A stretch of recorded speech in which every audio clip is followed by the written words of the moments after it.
भाजपने दक्षिण सोलापूरची उमेदवारी भूमिपुत्रालाच द्यावी. माजी उपमहापौर राजेश काळे यांनी डागली आमदार सुभाष देशमुख यांच्यावरच तोफ. माजी उपमहापौर राजेश काळेंसह बाजार समितीचे माजी संचालक अप्पासाहेब पाटील वडकबाळकर, बसवेश्वर प्रतिष्ठानचे अध्यक्ष श्रीशैल हत्तुरे, ज्ञानयोगी प्रतिष्ठानचे मळसिद्ध मुगळे या भूमिपुत्रांनी आयोजित केलेल्या पत्रकार परिषदेत माजी उपमहापौर काळे बोलत होते.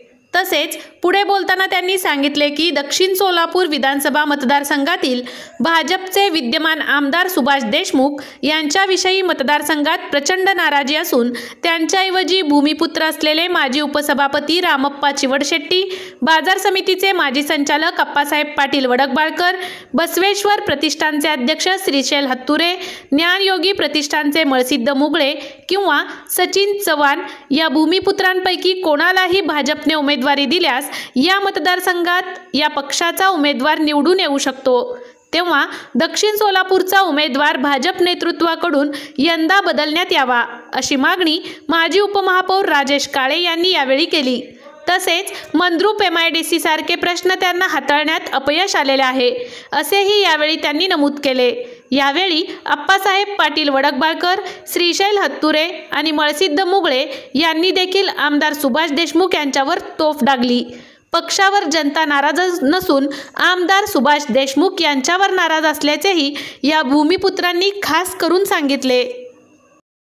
मी राजेश काळे, माजी उपमहापौर तथा नगरसेवक धुळे सोलापूर, आज आपल्या माध्यमातून मला माझ्या पक्षातील केंद्रीय प्रमुख, प्रदेशाध्यक्ष माननीय देवेंद्रजी फडणवीस साहेब आणि महाराष्ट्राचे प्रभारी भूपेंद्र यादवजी, बावनकुळे साहेब यांना विनंती करू इच्छितो की आम्हाला सर्वांना, भारतीय जनता पार्टीतील दक्षिण मतदारसंघातील सर्व कार्यकर्त्यांना, पक्ष संघटनेतल्या कार्यकर्त्यांना, सामान्य कार्यकर्त्यांना असं वाटतं की माननीय देवेंद्रजी फडणवीस महाराष्ट्राचे पुनश्च एकदा मुख्यमंत्री व्हावेत आणि त्यांच्या मुख्यमंत्रीपदामध्ये आमच्या दक्षिणचं योगदान असावं, दक्षिणचं सहकार्य असावं आणि आम्हाला दक्षिणला भाजपाचा चांगला उमेदवार मिळावं, चांगलं नेतृत्व मिळावं, यासाठी पत्रकार परिषद आहे.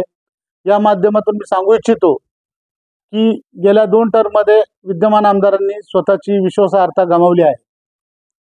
नेहमी सामान्य जनतेला गोल गोल बोलणे, त्यांच्या प्रत्येक प्रश्नाला प्रतिप्रश्न उभा करणे, हद्दवाढ भागाची समस्या घेऊन गेल्यानंतर सांगणे की हद्दवाढ भाग होऊन किती वर्ष झाले, तुम्हाला आता जाग आली का, आणि नवीन होऊ इच्छिणाऱ्या कार्यकर्त्यांना वाव देण्यापेक्षा, पक्षवाढीपेक्षा व्यक्तिनिष्ठ का असावं याच्यावर भर दिला गेला. मी नगरसेवक असताना आमच्या दक्षिण मतदारसंघातून, हद्दवाढ भागातून जे आम्ही नगरसेवक होतो 12 जण, त्यांना स्वतःचा गट करायला लावला आणि गट करून विजय देशमुखांच्या विरोधात आम्हाला स्टेटमेंट द्यायचं, प्रत्येक गोष्टीला सभागृहामध्ये आलेल्या विषयाची अडवणूक करायची, बजेटला अडवणूक करायची, प्रत्येक गोष्टीसाठी आम्हाला खतपाणीच घातलं आणि आम्हाला त्यांनी सांगितलं. यामुळे शहराचा विकास खरंच खुंटला. हद्दवाढ भागामध्ये ज्या समस्या होत्या त्या कधीच पूर्ण झाल्या नाहीत आणि सर्वात जास्त टॅक्स भरणारा आमचा हा हद्दवाढ भाग आहे. या भागामध्ये आम्ही टॅक्स ज्या प्रमाणात देतो ते गावठाण त्यापेक्षाही आमचं टॅक्स सर्वात जास्त आहे आणि या गोष्टीला आम्हाला विद्यमान आमदारांनी कधीच विश्वासात न घेता किंवा विकासाच्या आराखड्यावर न बोलता फक्त राजकारणावरतीच आणि द्वेषाचं राजकारण हे पसरवलेलं आहे. मला आपल्या माध्यमातून आमच्या पक्षश्रेष्ठींना सांगायचं आहे की सध्याची निवडणूक वेगळी आहे. पूर्वी विधानसभेला आम्ही माननीय नरेंद्र मोदी यांच्या नावाखाली त्यांच्या लाटेमध्ये आमदार झाले. नंतर फडणवीस साहेबांनी स्वतः निवडणूक हाती घेतल्यामुळे 2019ची इलेक्शन सुद्धा आम्ही कशीबशी जिंकली. एकदम कमकुवत उमेदवाराच्या विरोधात आम्ही फक्त 22,000च्या फरकाने तिथं आमचे उमेदवार निवडून आले. त्यामुळे इथं फार मोठी अँटी इन्कमसी आहे. दुसरी गोष्ट, आता सध्या परिस्थिती अशी आहे की ग्रामीण भागामध्ये फार मोठा रोष आहे, हद्दवाढ भागामध्ये रोष आहे आणि अँटी इन्कमसी असल्यामुळे इथे उमेदवार बदलावा, भूमिपुत्राला तुम्ही उमेदवारी द्यावी आणि भूमिपुत्राला जर उमेदवारी दिली तर दक्षिणचा विकास होईल. आणि आता सर्व भागामध्ये एक गोष्ट केलेली आहे की विकास हवा तर उमेदवार नवा. आणि माननीय अमित शहाजींनी जे पी नड्डा साहेबांनी सांगितलेलं आहे की ज्यांची अँटी इन्कमसी जास्त आहे, ज्यांचा सर्वे निगेटिव्ह आहे, त्यांची उमेदवारी कट करण्यात येणार आहे. तर तोच हरियाणा पॅटर्न आपण इथं राबवावा. आणि हरियाणा पॅटर्न जर राबवला तर निश्चितपणे महाराष्ट्रामध्ये तुम्हाला पुन्हा एकदा देवेंद्रजी मुख्यमंत्री झालेले दिसतील. आणि इथलं फार ज्वलंत प्रश्न आहेत. पाण्याचा प्रश्न, याच्यावरती निवडणूक होणार आहे. शहर हद्दवाढ भागामध्ये पाण्याचा प्रश्न आम्ही सोडवू शकलो नाही, ही दुर्दैवाची बाब आहे. जलतरण, दुसरी जलतरण वाहिनी आहे, तिचं काम रखडलेलं आहे. आता अंतिम टप्प्यात जरी असलं तर हे गेल्या 5 वर्षापूर्वी व्हायला हवं होतं. दुसरी गोष्ट, ग्रामीण भागातून एमआयडीसीला ग्रामीण भागातून विरोध नव्हता, हे मला तुमच्या समोर खास सांगायचं आहे की त्याला विरोध नव्हता. फक्त एमआयडीसीची जागा बदलली. जी पूर्वी सेनेचे आमदार रतिकांतदादा पाटलांनी एमआयडीसीची जागा निश्चित केली होती, ती जागा बदलून दुसरी जागा घेण्यात आली. आणि त्यामध्ये विद्यमान आमदाराची स्वतःची जिथे जागा आहे त्या जागेवरती एमआयडीसी करायची. त्या गोष्टीला विरोध झाल्यामुळे तिथला विकास खुंटलेला आहे. भीमासिना तिथल्या शेतकऱ्यांचे प्रश्न अतिशय महत्वाचे आहेत. तिथला जर स्थानिक उमेदवार दिला तर तो शेतकरी बळीराजा जर असेल तर आत्मीयतेने हा प्रश्न सोडवला जाईल. याच्यावर आमची भूमिका ठाम आहे. शहरी भागातून तर आम्ही कमळालाच मताधिक्य दिलेलं, आम्हाला पक्ष सोडायचा नाही. माझ्याबरोबर किमान 10 नगरसेवक आहेत आणि ग्रामीण भागातले 25 ते 30 सरपंच, विद्यमान सरपंच, बाकी ग्रामपंचायत सदस्य असे सगळेजण आहेत की ज्यांनी फक्त काय विरोध करताना थोडंसं पुढे येताना घाबरत आहेत की आमदार समजा नाही बदलला तर पुढे आमचं काय. पण त्याचं मतात रूपांतर होत नाही. आणि आम्ही सध्या 35,000 मताधिक्याने पाठीमागे आहोत. आणि जर विरोधकांकडे हे जर निवडून येणारी सीट जर विरोधकांकडे गेली तर आमच्या सर्व कार्यकर्त्यांवरती फार मोठं म्हणजे त्याचा रोष आणि आम्हाला फार अपमानित राहावं लागणार आहे. आणि ही हक्काची सीट आम्हाला कोणत्याही परिस्थितीत सोडवायची नाहीये. फडणवीस साहेबांना माझी विनंती राहील की त्या जागेवरती आपण निश्चित विचार करावा. आणि तुम्ही वाढल्यास आणखी एकदा सर्वे करा आणि त्या सर्वेचा तुम्ही जर पॉझिटिव्ह आला तर आम्हाला सांगा. याच्यामध्ये आतापर्यंत 5 ते 6 सर्वे झाले आहेत. आमच्या माहितीप्रमाणे सर्व सर्वेमध्ये विद्यमान आमदार यांच्याबद्दल रोष दिसून येतोय. हे वरती माहिती असून देखील जर सीट बदलणार नसतील तर फार भयान परिस्थिती दक्षिण मतदारसंघामध्ये होईल असं माझं मत आहे.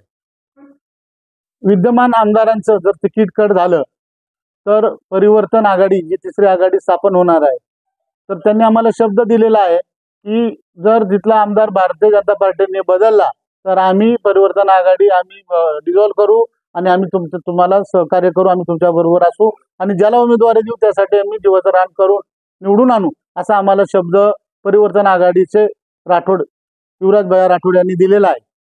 आणि या माध्यमातून म्हणजे की जर तिसरी आघाडी होणार नसेल तर एकाच एक या पद्धतीने भारतीय जनता पार्टीचा विजय निश्चित आहे. जर एकाच एक या पद्धतीने जर निवडणूक लागली तर कोणत्याही उमेदवाराला आम्ही पराभूत करू.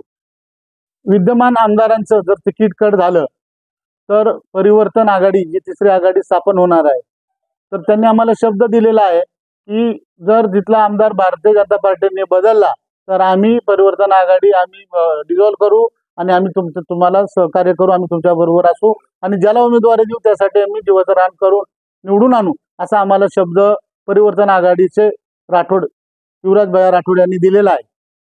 आणि या माध्यमातून म्हणजे की जर तिसरी आघाडी होणार नसेल तर एकाच एक या पद्धतीने भारतीय जनता पार्टीचा विजय निश्चित आहे. जर एकाच एक या पद्धतीने जर निवडणूक लागली तर कोणत्याही उमेदवाराला आम्ही पराभूत करू.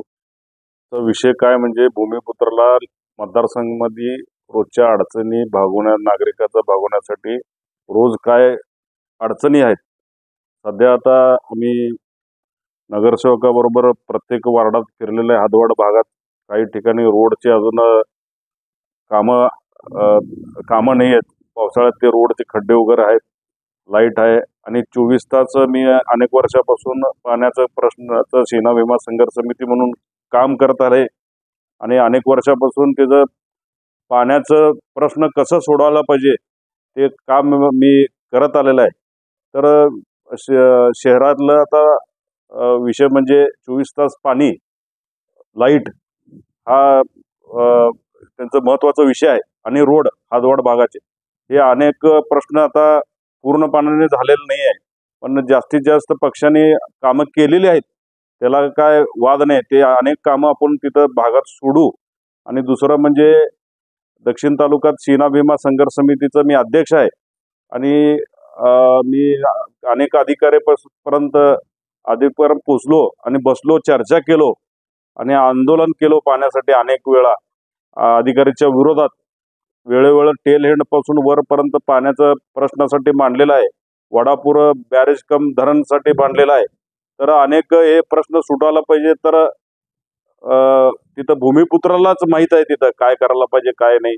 आणि बॅरेजेसचं मी मध्ये टोल नाक्यावर आंदोलन करून मी स्वतः त्याचं नेतृत्व करून शेतकऱ्याला घेऊन जाऊन ते CSR फंडातनं हे झालेलं आहे, बॅरेज मंजूर झालेलं आहे. बॅरेज म्हणजे ब्रिजच मंजूर झालेला आहे तिथं. तर ते ब्रिज कम बांधार व्हायला पाहिजे, त्याचं अजून 3-4 इंचीने उंची वाढायला पाहिजे. असं ग्रॅव्हिटी प्रमाणे जिथं जिथं लहान लॅटरल कॅनल, मेन कॅनल हे कम्प्लीट वाढवायला पाहिजे आणि सिंचनाचं क्षेत्र वाढायला पाहिजे. अनेक तालुक्यात अनेक प्रश्न आहेत, हे सर्व सोडायला पाहिजे. हे भूमिपुत्र समजू शकतो. आणि तिथं लोकाला घरात बसून बोलवण्यापेक्षा प्रत्येक गावागावी प्रत्येक वार्डात जाऊन त्यांच्या समस्या जाणून त्यांचे कामं करायला पाहिजे म्हणून माझं असं मत आहे. आणि भूमिपुत्राला ह्यावेळेस गेल्या अनेक वर्षापासून पक्षाने बाहेरच्याला उमेदवार दिली. बाहेरच्याला उमेदवार देताना आता मी पक्षाला एवढंच विनंती करतो की ह्यावेळेस भूमिपुत्राला संधी द्यावा आणि न्याय द्यावा, असं आमचं सर्वांचंही म्हणणं आहे. आणि आम्ही स्वतःही इच्छुक आहे, मी बी इच्छुक आहे, बाकीचे बी इच्छुक आहे. आमच्यातलं कोणालाही दिलं तर बी आम्ही एकमेकाला मागं लागून ते सीट आणल्याशिवाय राहणार नाही, एवढंच बोल. तालुका दक्षिण सोलापूर चे विद्यमान आमदार यांच्याबद्दल बोलायचं म्हणलं तर लोकांना विश्वासात न घेणे, लोकांशी चर्चा न करणे, कुठलीही गोष्ट लोकांना विश्वासात घेऊन चर्चा केल्यानंतरच ते पुढील घटना घडत असतात. आणि स्वतःच्या मनमानी कारभाराने त्यांनी स्वतःलाच सगळं सर्वस्व समजून कामे करतात. आणि पक्षातच एकाना एक पद्धतीचं वागणूक आणि दुसरा एक त्या पद्धतीचं वागणूक, ह्याच्यामुळं पक्षातले अंतर्गत मतभेद वाढले.